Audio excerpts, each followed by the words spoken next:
He kicked her out like she was trash. Not a warning. Not a second glance, just pointed and barked. "You don't belong here." Now, here's the kicker. She wasn't just some woman taking notes. She was his boss. But let me back up a sec. That morning in Jackson County Courthouse, Courtroom 3B was just another beige room full of boredom and bad coffee.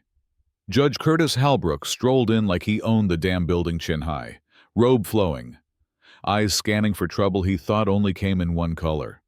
And there she was, third row, navy cardigan, tan pants, quiet as air. Didn't have a badge, didn't make a scene, just a black woman with a black notebook. The judge didn't like that.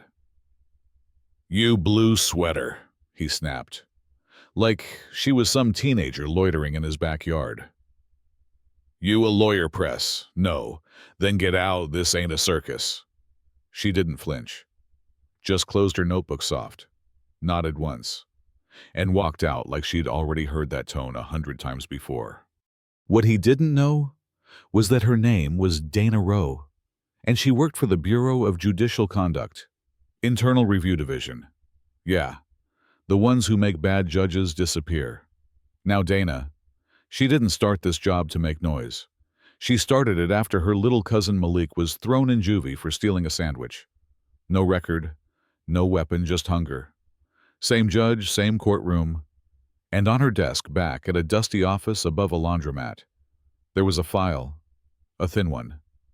Because kids like Malik don't get long stories, they just disappear. That's why Dana was there. Not for the boy on trial that day, he was just another name in a stack of forgotten sons. But things started cracking when Millie, an old court clerk with a memory like steel, handed Dana a flash drive in a back hallway. No words, just hands shaking like she was holding a grenade. And inside, body cam clips, audio recordings, memos that never made it to public files, things you don't see on the docket. Things Judge Halbrook thought he buried. Dana didn't go to the press, didn't storm in with cameras. She waited quiet, patient, sharp as glass. And then she walked back into that courtroom, same hallway. Different energy. This time, in a charcoal suit. Badge clipped front and center. Folks noticed. Halbrook noticed. He froze mid-sentence when he saw her. Mid-case. A note slid onto his bench. 10 minutes later, he was in the conference room, door shut. Air stiff.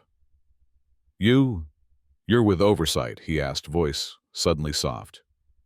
Dana placed the folder in front of him.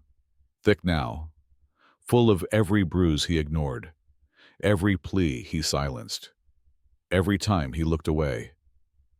"You called a child garbage on the record," she said, steady as stone. "You rushed through lives like they were lunch orders. You're done." He tried to talk. She pressed play. A video flickered to life. Halbrook slamming his gavel. A boy flinching like it was a gunshot. He didn't speak again. By 3 p.m., a notice went up outside the courthouse, effective immediately. Judge Curtis Halbrook has resigned from the bench. No further comment. Maple didn't cheer. They just exhaled. And Dana. She didn't take the bench. She stood on the courthouse steps, sun painting her shoulders gold. And when a little girl asked her mama, "Is she the new judge?" the mother smiled and whispered, "No, baby. She's the reason the judge is gone." Dana walked away. No spotlight, no speech.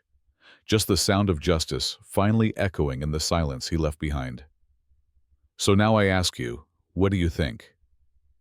Was she right to work in the shadows, or should she have blown the whistle loud and early? Drop your thoughts in the comments. Let's talk justice. Real justice. Not just the kind printed on marble walls.